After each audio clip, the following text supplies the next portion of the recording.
sejam bem-vindos novamente ao nosso último episódio da nossa trilha de férias coletiva.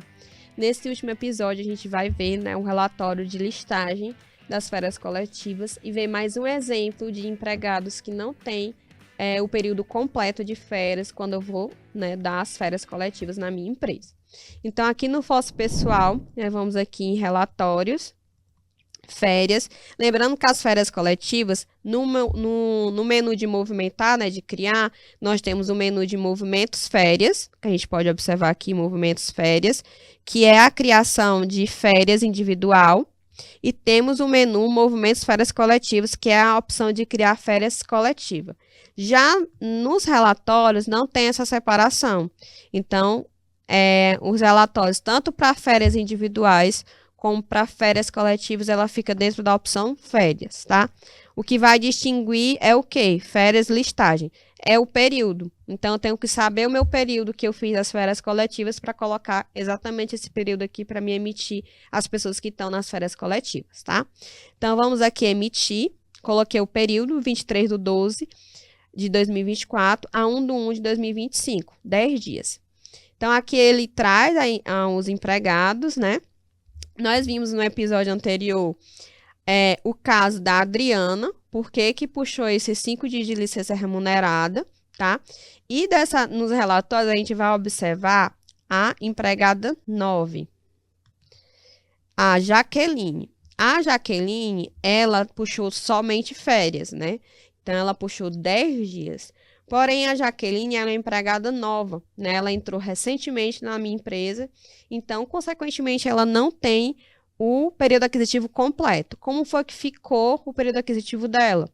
Então, aqui, quando a gente sai aqui da listagem, e vamos lá em movimentos, férias, período aquisitivo, e consultamos aqui a Jaqueline, nós observamos o quê?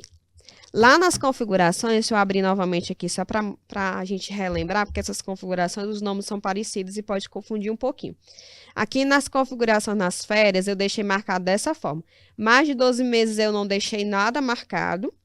E no menos de 12 meses, eu marquei iniciar um novo período para aqueles empregados, sim, superior ao direito adquirido. Ou seja, se eles tiverem quantidade de dias de gozo superior aos dias que eu vou dar de férias, que é o caso da Jaqueline. Por quê? A Jaqueline, o período aquisitivo inicial dela era para ser 13/7 de 2024 a 12/7 de 2025.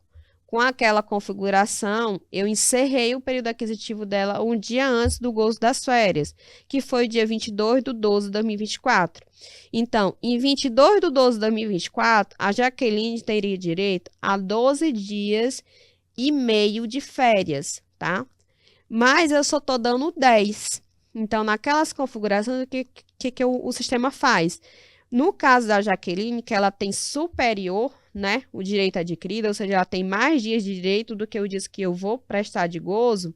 Então, o que o sistema faz? Ele fecha o período aquisitivo, igual o que a gente viu na Adriana no episódio anterior, porém, ela ainda fica com saldo, Porque se ela tem direito a 12,5 e ela só gozou 10, então ela ainda fica 2,5 de saldo. Então, o período aquisitivo dela fica fechado com esse saldo de 2,5 dias. Diferente dos empregados que têm o período cheio, como a gente pode ver aqui no caso do Bruno, por exemplo. Não, do Luiz. Do Luiz, ele tinha o período fechado, Porque o período dele fechou no mês 2 de 2024. Então, ele tinha os 30 dias de direito. Então, se eu dei 10, ele ainda ficou com 20 para gozar em 2025, tá? Diferente do Luiz, que é um empregado antigo, a Jaqueline, ela ficou somente com 2,5 dias, Porque foi o saldo que ela ficou. Então, nas próximas férias que eu for dar para ela, eu posso pegar esses 2,5 dias para poder dar ela mais para frente. E também a Adriana, que ficou fechada. Já a Adriana, ela não tinha direito aos 10 dias, ela só tinha 5. Então, ela não ficou com nenhum saldo. O sistema ele encerrou o período dela com os dias de 5 dias dela de direito e ela iniciou um novo período com data 23/12/2024 do zero, né? Diferente da Jaqueline, que ainda ficou com 2,5 dias desse período para gozar. Então, aquela configuração daquela forma, ela se comporta desse jeito.